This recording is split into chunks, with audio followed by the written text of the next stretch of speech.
Everyone, अमृत विचार के news bulletin में आपका स्वागत है। पेश है देश दुनिया की 5 बड़ी खबरें। बुलेटिन के आखिरी भाग में सुनिए रेलखंड समाचार। देश में वैश्विक महामारी कोरोना वायरस संक्रमण के मामले 8 लाख के आंकड़े को पार कर गए हैं, लेकिन राहत की बात यह है कि मरीजों के स्वस्थ होने की दर 62% से ज्यादा हो गई है और अब तक 5 लाख से ज्यादा लोग इस महामारी से निजात पा चुके हैं। देश में बीते दिन मरीजों के स्वस्थ होने की दर बढ़कर 62.42% पहुंच गई, जबकि कोरोना संक्रमितों के उपचार में केंद्र और राज्य सरकारों की तत्परता की वजह से मृत्यु दर महज 2.72% रही।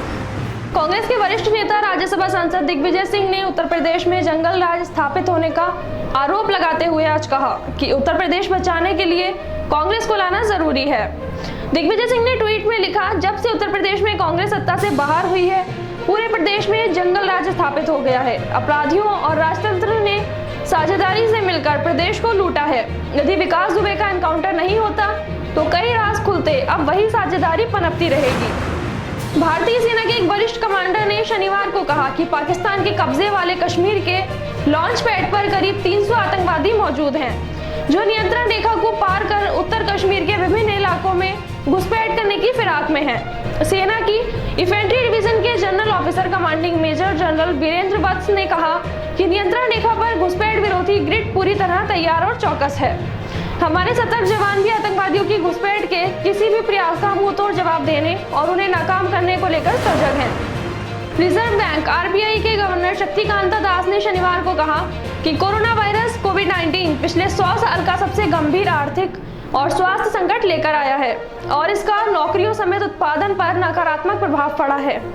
शक्तिकांता दास ने यहां भारतीय स्टेट बैंक की ओर से कोविड-19 का कारोबार और अर्थव्यवस्था पर प्रभाव विषय पर आयोजित वर्चुअल सम्मेलन में हिस्सा लिया और पूरे विषय पर अपनी बात रखी।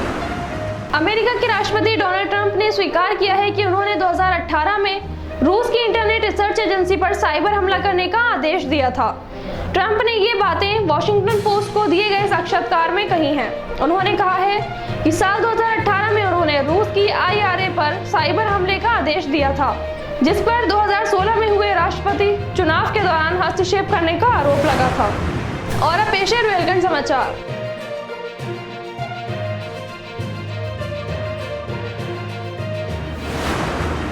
बरेली में भी 55 घंटे लॉकडाउन की सूचना के बाद बाजार बंद रहे।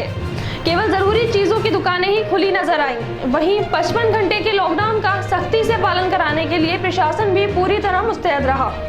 एक तरफ जहां बरेली के सभी बाजार बंद थे, तो लोग भी सिर्फ जरूरी कामों के लिए ही बाहर निकलते नजर आए।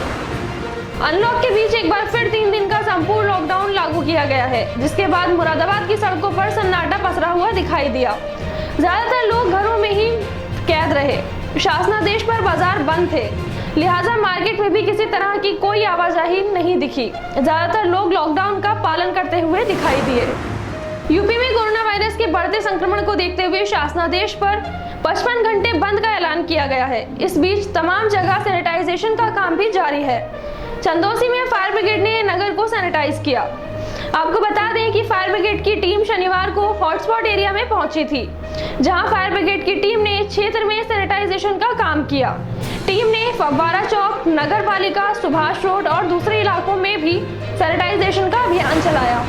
आखिर में बरेली के मौसम का हाल। बरेली में शनिवार को दिन का तापमान 34 डिग्री सेल्सियस रहा। कल का तापमान 35 डिग्री रहने की उम्मीद है।